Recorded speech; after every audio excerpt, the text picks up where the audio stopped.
जय श्री कृष्णा दोस्तों, बीएसरा फैमिली में आपका स्वागत है। दोस्तों आज की वीडियो में हम अगस्त, सितंबर, अक्टूबर, नवंबर और दिसंबर 8 भाग्यशाली राशियों का राशिफल बताने जा रहे हैं, जिनको बहुत ही श्रेष्ठ संतान सुख के साथ साथ 90% योग पुत्र प्राप्ति के भी बने हुए हैं।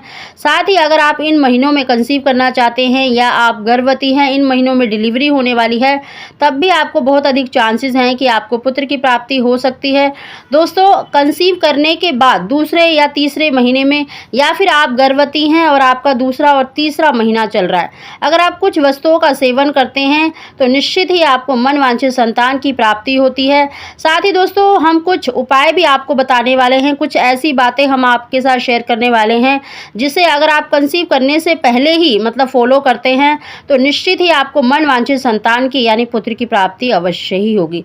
दोस्तों जिन बहनों को देखिए 1 या 2 बेटी है, उन्हें इन बातों का जरूर ध्यान रखना चाहिए अगर आप पुत्र के लिए कंसीव करना चाहते हैं तो।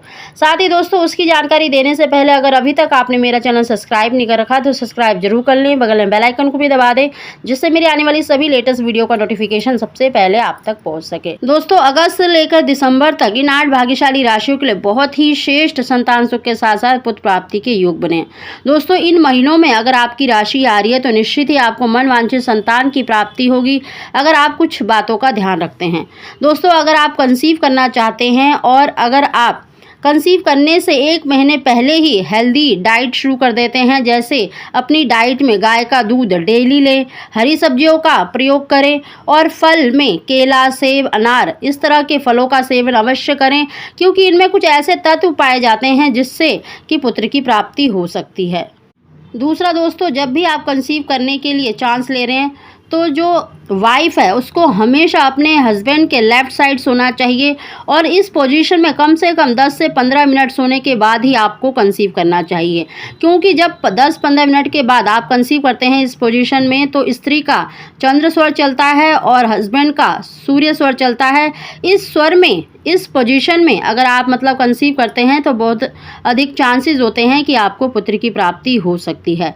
साथ ही दोस्तों अगर आप गर्भवती हैं या कंसीव करने के दूसरा या तीसरा महीना अगर आपका चल रहा है तो आपको कुछ वस्तुओं का सेवन अवश्य करना चाहिए। दूसरे और तीसरे महीने में देखिए बच्चे का जेंडर बनता है तो आपको शिवलिंग के बीज का प्रयोग अवश्य करना चाहिए। शिवलिंग के बीज का प्रयोग पुत्र प्राप्ति के लिए ही किया जाता है। इसके साथ ही नारियल के बीज का प्रयोग भी अवश्य करना चाहिए, जिसकी वीडियो हमने पहले से ही चैनल में डाल रखी है, तो आप उनको जरूर देखें। साथ ही दोस्तों कंसीव करने से पहले ही या कंसीव करने के बाद हरिवंश पुराण का श्रवण करने से आपको 99% पुत्र प्राप्ति के चांसेस ज़्यादा होते हैं। इसके साथ ही दोस्तों आपको एक उपाय और करना है कि देखिए साल में 2 बारी पुत्रदा एकादशी आती है, एक सावन मास में और एक पूष मास में। जो भी दंपति देखिए पुत्र की इच्छा रखते हैं तो इस उपाय को जरूर करें। दोस्तों पुत्रदा एकादशी के दिन भगवान शंकर का पूजन करने के बाद शिवलिंग से आपको 2 बेलपत्र अवश्य ही उठा लेने हैं। एक बेलपत्र को पत्नी को ग्रहण करना है और दूसरे बेलपत्र को आपको अपने पति को खिला देना है। देखना आपको निश्चित ही मनवांछित संतान की यानी पुत्र की प्राप्ति अवश्य ही होगी, क्योंकि पुत्रदा एकादशी पुत्र को देने वाली है और वंश की वृद्धि के लिए मानी गई है। तो इस उपाय को आप जरूर करें। दोस्तों अगर कुछ बातों का अगर आप ध्यान रखेंगे तो निश्चित ही आपको मनवांछित संतान की प्राप्ति अवश्य ही होगी, क्योंकि देखिए दिसंबर तक इन भाग्यशाली राशियों के लिए बहुत ही श्रेष्ठ संतान सुख के साथ साथ पुत्र प्राप्ति के योग बन रहे। अगर आप इन बातों का ध्यान रखेंगे तो निश्चित ही आपको मनवांछित संतान की प्राप्ति अवश्य ही होगी। इन भाग्यशाली राशियों में सबसे पहली जो राशि है मेष, वृष, मिथुन, कर्क, वृश्चिक, मकर, कुंभ और मीन। ये 8 भाग्यशाली राशियां ऐसी हैं जिनको देखिए अगस्त से लेकर दिसंबर तक बहुत ही श्रेष्ठ संतान सुख के साथ साथ पुत्र प्राप्ति के योग बने हुए हैं। दोस्तों इन महीनों में अगर आपकी राशि में योग आ रहा है तो निश्चित ही आपको मनवांछित संतान की प्राप्ति अवश्य ही होगी अगर आप इन बातों का ध्यान रखेंगे जो हमने बताई हैं। तो दोस्तों वीडियो पसंद आई हो तो इसको लाइक शेयर जरूर करें। आप सभी को जय श्री कृष्णा।